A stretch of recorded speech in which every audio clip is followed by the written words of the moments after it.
Okay, Deborah, someone wrote in this week, and the question is, many moms are scared that healing means forgetting. How do you help them keep the love alive while softening the pain? So I'm going to ask my followers, people listening, I'm going to ask you a question. If you're a mom and you've got a toddler or you've got a teenager or an adult child, you're going to tell me you never rehearsed the story of birth. You're going to say to me that, oh, when they were 3 years old, they did this, or we sit around and we talk, or we get a phone call and we talk to our neighbors about our kids. I don't know a mother who never talks about their children, whether they're alive or whether they're gone. The truth is, we're afraid that we're going to forget.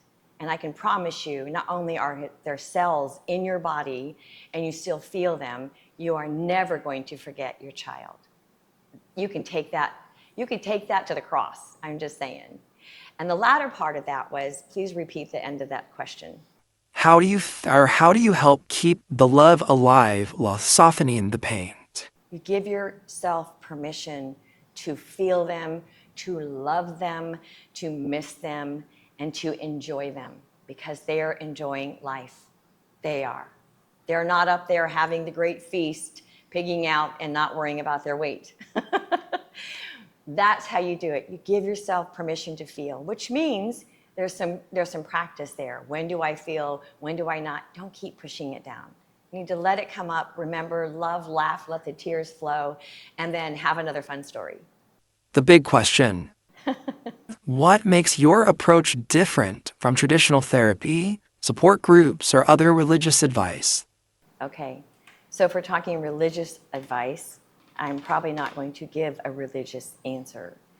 I have a faith, I have a walk, I have a relationship with God, I have a relationship with Jesus and with the Holy Spirit, which I also call the Spirit of Truth.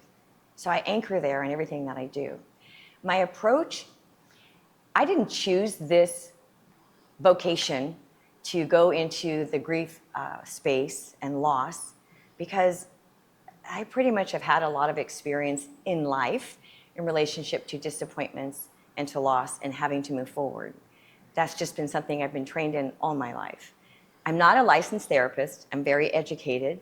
I am very well aware of what's being taught out there. The message of grief and loss is more relevant and prevalent than any other time in my age, in my entire life, 60 years. So that part, I'm not there. If you need a good therapist, I fully recommend them. I don't think it's bad. I don't think anything that people are offering you is wrong. I think it's different. And each of us approach it differently. My approach is that I always anchor myself in the spirit of truth. God doesn't lie to me. Truth doesn't lie. Truth rightly divides. And then we get an opportunity to choose how we feel comfortable. And what I really think is important is that I want you to experience what I know to be true. I want you to experience an overwhelm of love. I want you to experience an acceptance without any kind of bias. I want my people I talk to know that God is for them. He loves them. And when we get that message as a foundation, then we can have a conversation.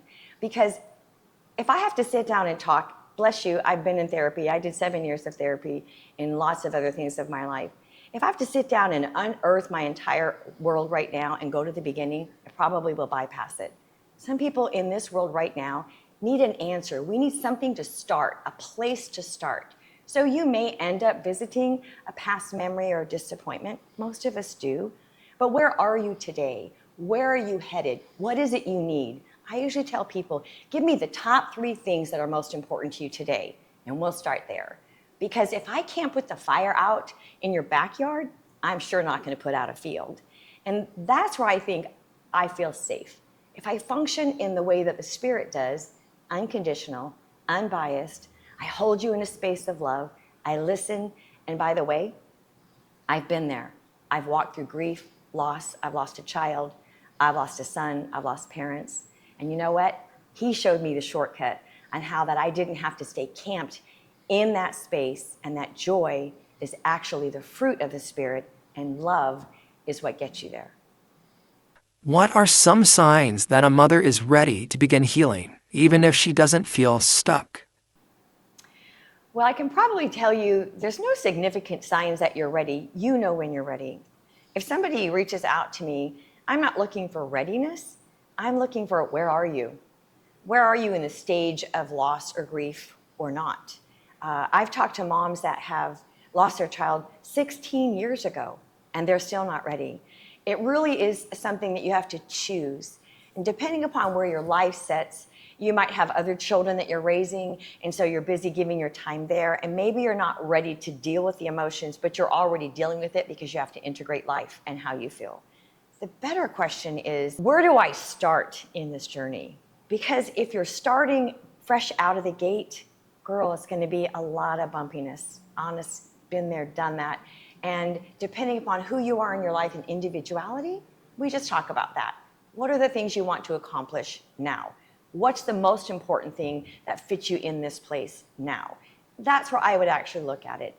If you're feeling good and you just want to have the conversation and kind of do some assessments, those are the things that we can chat to, because everyone's different. You could be an only child. It could have been your only child. It could be that you've got a lot of dynamics. You're moving. You've got all these other stressors in your life, and you're not able to go there. That doesn't mean you're not ready. It just means the timing isn't right. So it's really exploratory. What do you wish every bereaved mother knew, but often doesn't hear enough?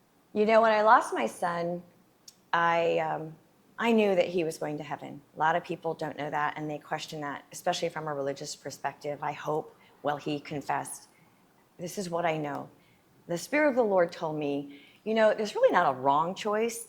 There's just a lot of do-overs. We shook a lot of pressure off of the what-ifs in the space where they've gone before us. The other thing was that sometimes I just miss the child. I miss the person. I miss the fellowship, you know, the companion that my boy was. And he was grown. He was married. He had kids. So it's not like it was toddler. I did lose one young. However, I think the most important thing to know is you did a good job. You didn't do a bad job. They're very grateful for everything you ever did, when you were strong, when you corrected them, when you loved them, because they know better. And in this place, they know a lot more than we do. That's what I can say.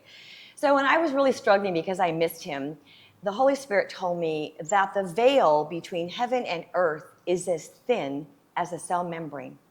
Do you know how thin that is? Now, I have a science background, so I do. But only love can go in and love can come out, which said to me, so my son can cross the veil? And I remember when he first died, he said, yes, of course. They have lots to do. And more than that, he gave me this vision of him, and it really was an experience. It kind of took me by surprise. I was in church, and I was actually leading a song. And I was struggling because I didn't have freedom, and I felt like I just wanted to cry. And I said, Lord, this shouldn't have to be so hard to just engage your emotions. And I heard, Mama. And I was like, what? And I heard, Mama. And I looked I looked up, and literally it felt like that membrane, that whole thing, it just opened up. And I saw him. And he didn't look 38, by the way. He looked in his teens. And he was in a white t-shirt and jeans, and I can never forget what I saw. And he said, smiling with this glowing joy, so happy, Mama, worship him with me. Well, if you knew my son, he was kind of a BA, tatted, a little gruffy, a little rough around the edges. And people would ask me, do you even think he was a Christian? I'm like, that's off topic. What I do know is this, that God's grace is bigger. He wants joy in our heart and in our life. And you need to recognize that they are in a better place and a place waiting for us to come. And just to put the icing on the cake, they are saving up memories every day waiting to share them with you. And they're bragging about you to everybody else in heaven.